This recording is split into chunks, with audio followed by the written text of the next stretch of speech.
우리 한국사의 구성이 이렇게 되어 있습니다. 이제 여러분 이제 수험 공부를 하시면서 보시면은 크게 두 개로 나눠져 있죠. 시대사하고요, 분류사로 나눠져 있습니다. 어떻게 공부하느냐에 따라서는 여러분 이제 편의대로 하시면 됩니다. 대체로 이제 한국사 역사 공부는 분류사도 중요합니다만은 이렇게 공부하는 것도 방법입니다만은 시대사로 하시는 것이 좋습니다. 역사는 흐름이거든요.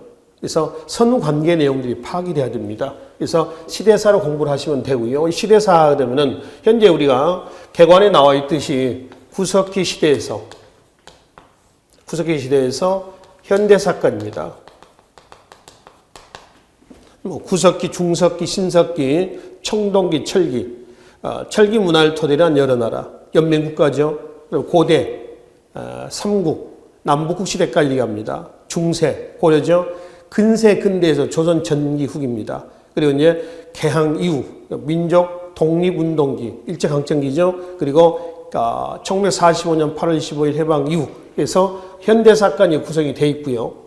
분류사는 크게 4개 챕터로 되어 있습니다. 정치, 경제, 사회, 문화사.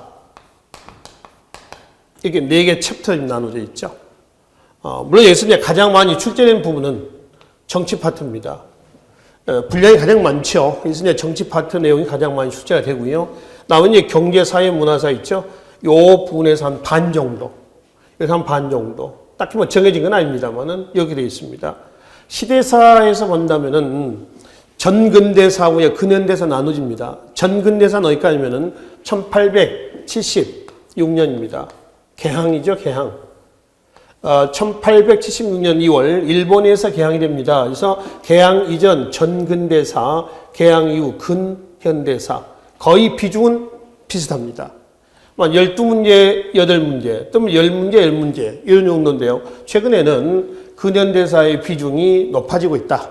출제 비중이 이렇게 이제 말씀을 드릴 수가 있겠습니다. 그래서 한국사에 대한 내용은 크게 시대사하고 분류사로 나눠서 이제 정리를 할 건데요. 우리는 시대사로 정리를 하도록 하겠습니다. 자, 그래서 15쪽에 나와 있는 개관은 70만 년 전부터 시작됐던 구석기 시대에서 현대사까지 내용들을 우리가 개관에서 이제 다뤄보기를 하고요. 나중에 이 내용은 또 우리가 언급이 될 것 같습니다. 자, 한 장을 좀 넘겨보시겠습니까? 그리고 이제 우리가 이제 배워야 하는 역사라고 하는 부분이 있습니다. 자, 이 역사에 대한 정의를 좀 내려봅시다. 정의. 두 가지가 있습니다. 하나는 사실의 기록. 역사란 이 사실의 기록이다. 또 하나는 역사라고 하는 것은 이 사실이 아니라 이 사실이다. 이 사실의 기록이다. 차이는 요사하고요. 그러니까 요사 이렇죠. 이 사는 과거에 일어났던 모든 사실을 얘기합니다. 모든 것. 이거는 그거 중에서 중요하다고 판단해서 역사가 써놓은 거 있죠. 그걸 사실의 기록이다. 이렇게 하죠. 그러니까 우리가 이제 배우고 있는 역사라고 하는 건 뭐냐면은 이 모든 것, 이걸 이제 역사의 역이라 하고요. 과거에 일어났던 모든 걸 얘기합니다. 그런 요사는 역사가가 그거 중에서 판단해서, 주관적으로 판단해서 중요하다고 판단한 내용을 써놓은 거죠. 요약해 놓은 사, 기록한다는 얘기예요. 그래서 역사, 이렇습니다. 그러니까 전자에서 얘기하는 사실은 우리가 얘기하는 객관적인 의미의 역사고요. 후자에서 얘기하는 사실은 주관적인 의미의 역사다. 여기에 대표자가 있어요. 학자 중에서요.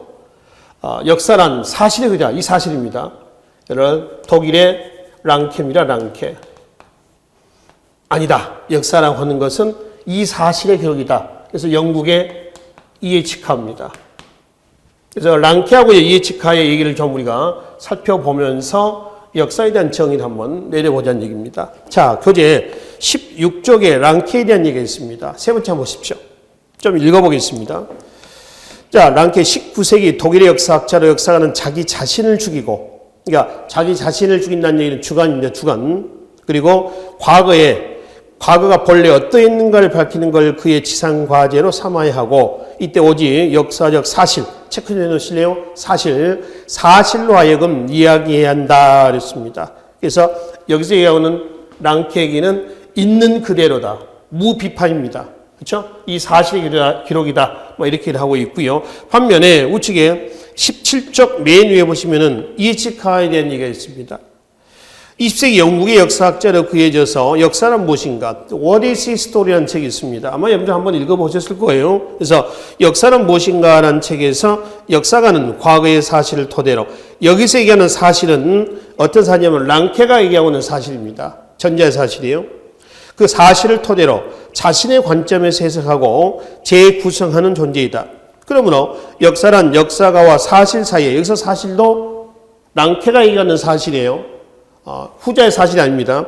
사실 사이에 부단한 상호작용의 과정이며 밑줄 좀 긋읍시다. 현재와 과거 사이에 끊임없는 대화이다. 이랬습니다. 그러니까 뭐냐면은 이 사실과 역사가 있죠. 역사가가 과거의 사실을 토대로 현재적 관점에서 기록해 놓은 것. 이걸 예측하는 역사다. 이렇게 이해를 하고 있는 것이죠. 자, 예를 들면은 이 역사의 정의를 토대로 해가지고 예를 한번 들어봅시다. 우리 현대사에서 1961년 5.16이라고 하는 어마어마한 사건이 하나 일어납니다. 아시죠? 5.16 지금 이제 쿠데타라고 그러죠.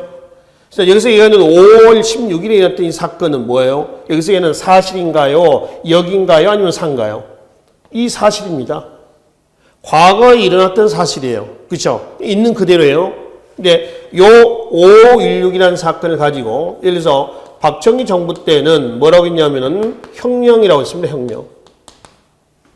1년 전에 일어났던 4월 19일 4.19 혁명을 4.19 의거, 그러니까 의거는 정의로운 거사에서 의거입니다. 그래서 혁명보다는 한 단계 밑에 단계죠. 그래서 4.19는 혁명이 아니다. 의거다. 그래서 폄하합니다. 깎아내리고요. 이게 혁명이다라고 얘기를 합니다.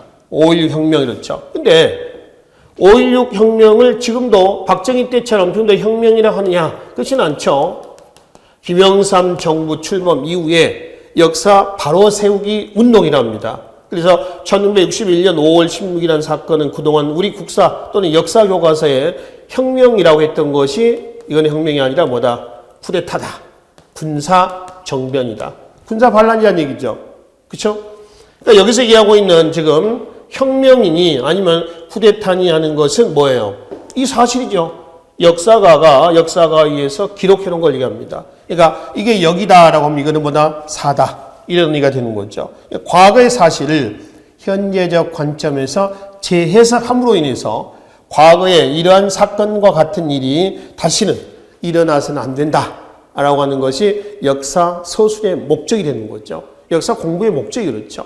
그러니까 역사 공부의 목적은 궁극적으로 뭐냐? 물론 여러분들이 시험을 준비하는 어떤 역사 공부가 되겠지만은 시험보다는 우선은 역사를 공부하는 이유는 교훈으로 삼자는 겁니다.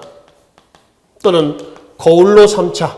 이게 이제 역사를 현재적 관점에서 우리가 재해석하고요, 공부하는 이유입니다. 그래서 역사책 제목에는 항상 이런 글자가 많이 붙어요.